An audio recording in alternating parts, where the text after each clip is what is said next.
four? extremism. What's that? Those are the four? Those are the four. And the point is, we wanted to underscore what I told you earlier, but we wanted to make it even more clear that at the end of the day, for us, it's not about the ideology, it's about the violence. That's where we weigh in. It's not that the ideology isn't important for us as Americans, but we only investigate violence and the crimes that go with the violence. But so under the racially motivated violent extremism, how many African American or black groups are considered under there? Well, again, I want to be clear. We don't investigate groups per se. We have properly predicated investigations into individuals, and in some cases they may have co-conspirators, but in each of those instances, it's where we have three things: credible evidence of a federal crime, credible evidence, number two, of violence or threat or use of violence, and then number three, on behalf of some ideology. So if we have those things, only if we have those things will we open an investigation. So, are white supremacist groups under racially motivated violent extremism? Or do white supremacists have a whole separate category?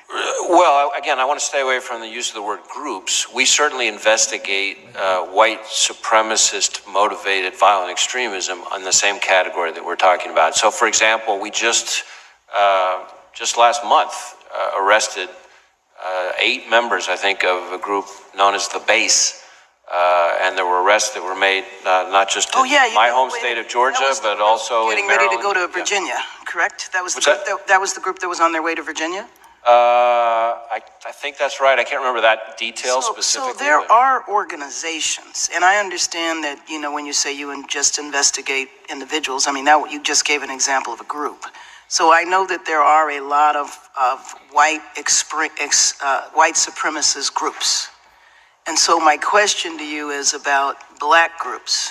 And so I don't know, maybe they're black individuals, but under the category of black identity extremism, formally, there were organizations such as the one in Texas and the individual in Texas that was arrested. He was incarcerated for a while, and then after being incarcerated and going on trial, he was released. He had activity on a website, and he also had literature when he was arrested. Are you familiar with the case that I'm talking about? We've talked about it before. I think so, yeah. So my question is, are there African Americans or black groups or individuals that are currently a part of the racially motivated violent extremism category? Well, again, I don't know that I would speak in terms of investigating groups. We investigate individuals, and in some instances, individuals with co-conspirators.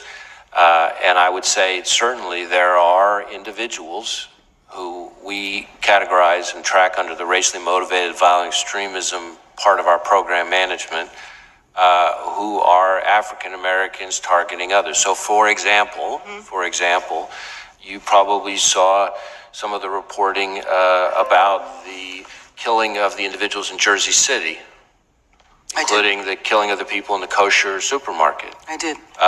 Those individuals were associated themselves with something called the Black Hebrew Israelite. Oh, I'm very familiar with them. That would be in that category. So let's use that as an example, because I'm very familiar with that group. That group is in several what'd you say? Yeah, well, excuse me, but I'm taking the prerogative of the chair. Using that group as an example, is that a group, because they are open, you know, I mean, you see them on street corners in different groups. They're not a secret group at all. Is that group part of the racially motivated extremism? The group. I understand the act that took place. I understand the individuals, and it's not clear their level of association. What I would say to you on that is that we have some investigations into individuals who associate themselves with that movement. Beyond those two people? Yes. Okay. And